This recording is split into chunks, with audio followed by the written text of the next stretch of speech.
51,000 की लीड आप लोगों ने जो देकर मेरे को बड़ी पंचायत के अंदर पहुंचाया, मैं जिंदगी भर भूल नहीं सकती उस बात को। लोगों को कोई मन में मलाल तो नहीं है ना, भैया किसने बना दिया, यो बनाकर ऐप भी बना के भेज दिया, कोई मन में मलाल तो नहीं है ना मेरे लिए।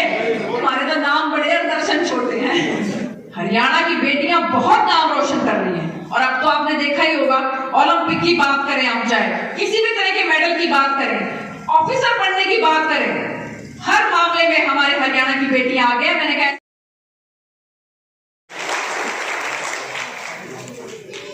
अभी सभी वक्ता अपनी अपनी बात आप लोगों के बीच में रख के गए, और बेटियों के बारे में बहुत चर्चा रहती है। हरियाणा से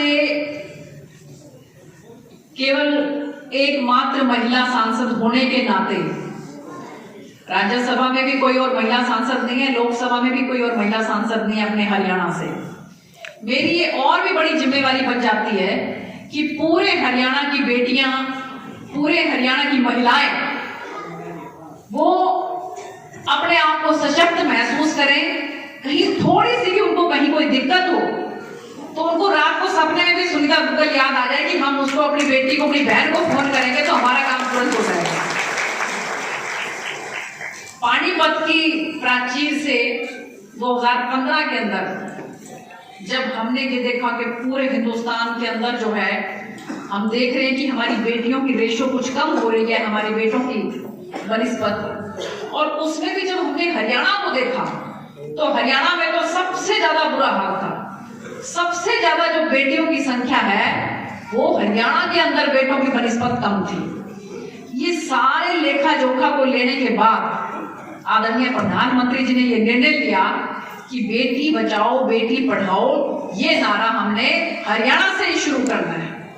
और आप हैरान होंगे कि उसके बाद माननीय मुख्यमंत्री मनोहर लाल जी के नेतृत्व में भी बहुत सी ऐसी योजना आई, बहुत से ऐसे काम हुए, डॉक्टर्स ने भी किए, समाज ने भी किए, कि उसके बाद आज की तारीख में हम ये गर्व के साथ कह सकते हैं कि हमारे हरियाणा में हमारी बेटियों का जो रेशो है वो भी बहुत लगातार बढ़ा है और अब काफी अच्छी स्थिति में है, बल्कि कई जगह पर तो 1000 से भी ऊपर चली गई है। तो मैं यही कहना चाहती हूँ कि बेटियों को किसी भी मामले में कमतर नहीं आंकना चाहिए। मैं भी जब यहाँ से सांसद बन के गई तो जाते ही जो जितने भी टीवी वाले थे सब मेरे सामने कैमरा ले लेके आ गए, और अंग्रेजी में भी और हिंदी में भी, आपके यहाँ पर खप पंचायत है और आपके यहाँ पे खप पंचायत जो है वो बेटियों को बिल्कुल आगे नहीं बढ़ने देती हैं, आपके यहाँ पर बेटियों को मारा जाता है, आपके यहाँ पर बेटियों के साथ ये होता है, बड़ा दुर्व्यवहार होता है, बड़ा उनके साथ अत्याचार होता है। मैंने कहा भैया अगर ऐसा कुछ होता तो तुम लोगों के सामने मैं कैसे खड़ी होती? ऐसा कुछ नहीं होता। मैंने इस तरह की गलतफहमी मत पैदा करो पूरे हिंदुस्तान के अंदर। हरियाणा की बेटियां बहुत नाम रोशन कर रही हैं, और अब तो आपने देखा ही होगा, ओलंपिक की बात करें हम, चाहे किसी भी तरह के मेडल की बात करें, ऑफिसर बनने की बात करें, हर मामले में हमारे हरियाणा की बेटियां आगे। मैंने कहा ऐसी कोई बात नहीं है। खप पंचायत को बिना बात के बदनाम मत करो। मैंने कहा आप लोग, मैं खुद खप पंचायत के अंदर जाके कितने कार्यक्रम अटेंड करके आती हूँ। मुझे अभी भी याद है नरवाना में सारी खापों ने मिलकर जिस तरह से जो एक कार्यक्रम किया था, जो स्वागत किया था, और जो हमारे खिलाड़ी बच्चे थे उन सबको सम्मानित किया था, उसको भूल नहीं सकते हम। हजारों हजार की संख्या के अंदर हमारे वहां पर सारे बुजुर्ग, माताएं, बहनें और बच्चे उसके अंदर आए हुए थे। कैसे कह सकते हो आप? मैंने कहा कि खप पंचायत जो सी है हमारी, और ये खप खप ना करो, मगर खाप पंचायत होती है, ये खप खप ना करा करो, मगर कोई खप नहीं है, ये खाप पंचायत है। हमारी खापें हैं बहुत सी, सारे समाज को साथ लेकर चलती है। तो मैं यही कहना चाहती हूँ कि नरवाना ने तो करके दिखाया।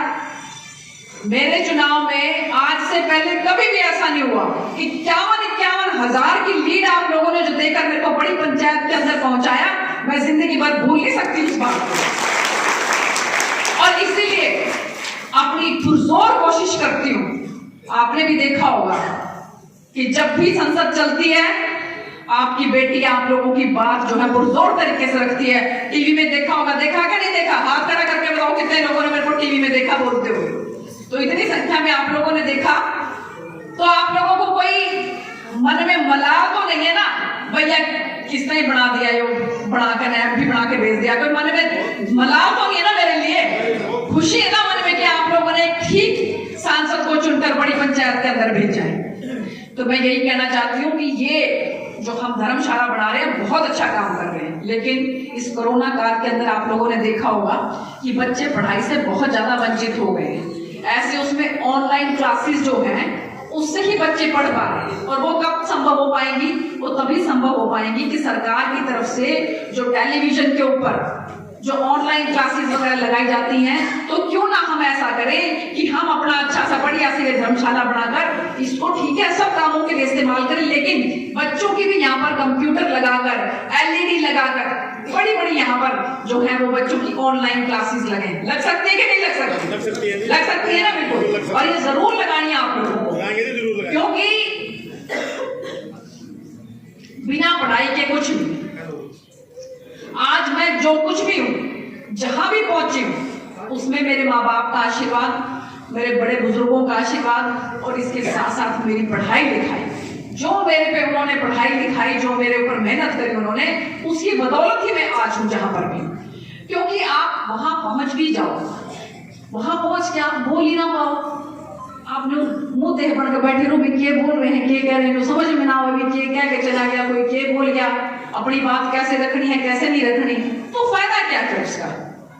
इसलिए बहुत जरूरी है, और खासकर बेटियों को तो पढ़ाना बहुत बहुत जरूरी है।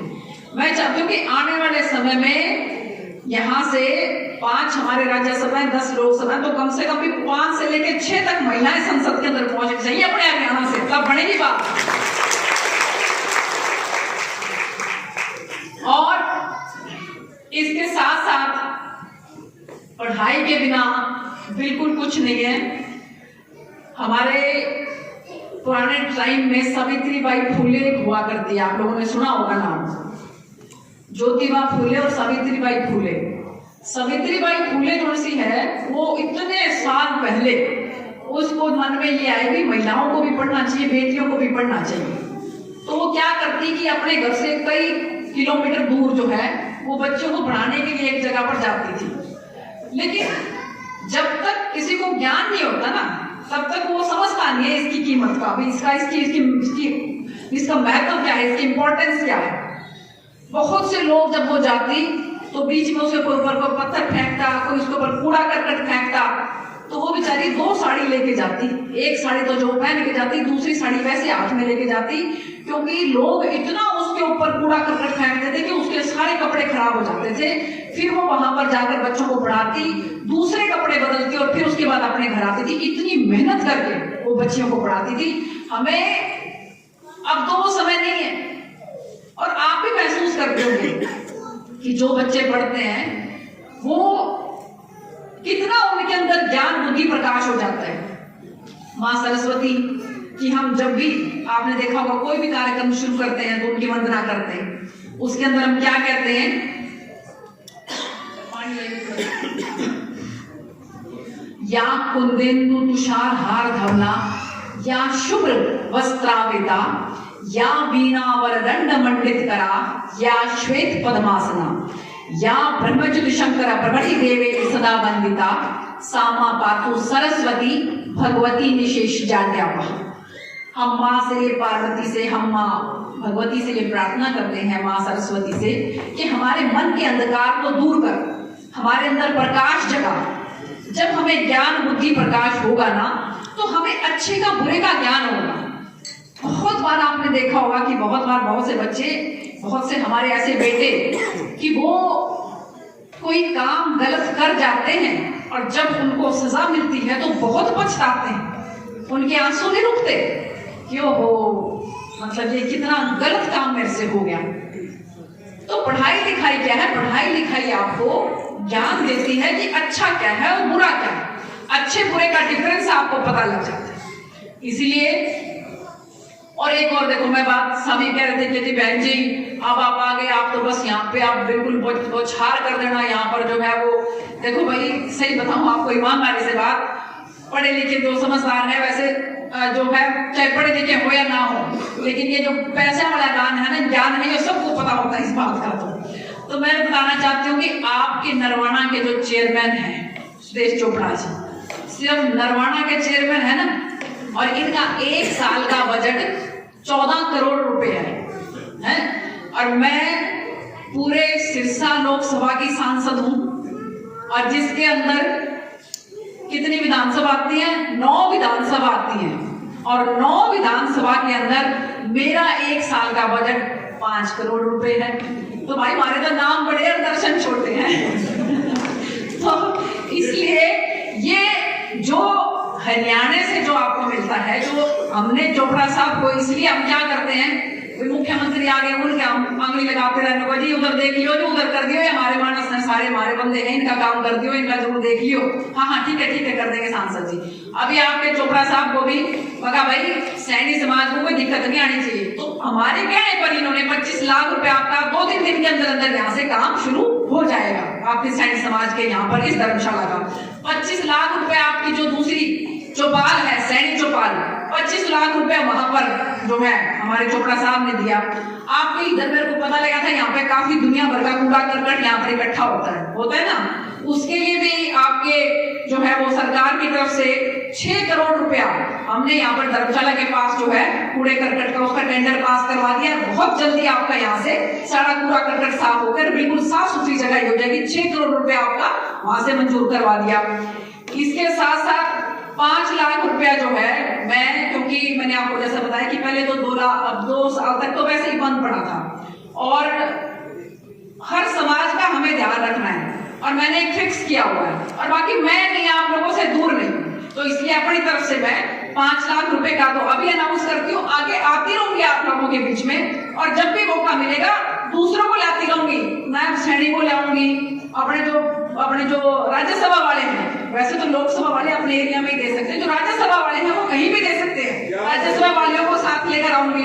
तो एक फिक्स किया हुआ है, ये कोई समाज क्यों ना है, क्योंकि एक बार एक जगह पर अगर वो चेंज कर देना जी, वो पैटर्न फिर सारी जगह पर चेंज हो जाएगा। आप एक बार गिनती करके बता दो कि अपने नरवाने में कितने समाज की धर्मशालाएं हैं, एक बार बता दो कितनी है, एक बार बता दो।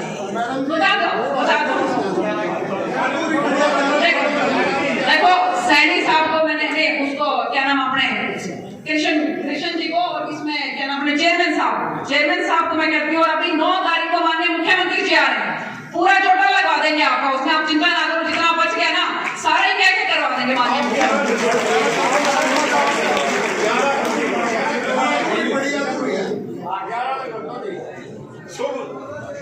और जिला परिषद की जो ग्रांट है ना, उसमें से आपको जो बाकी बच गया 5 का उससे करवा दूंगी, 10 हो जाएगा, ठीक है, जिला परिषद को।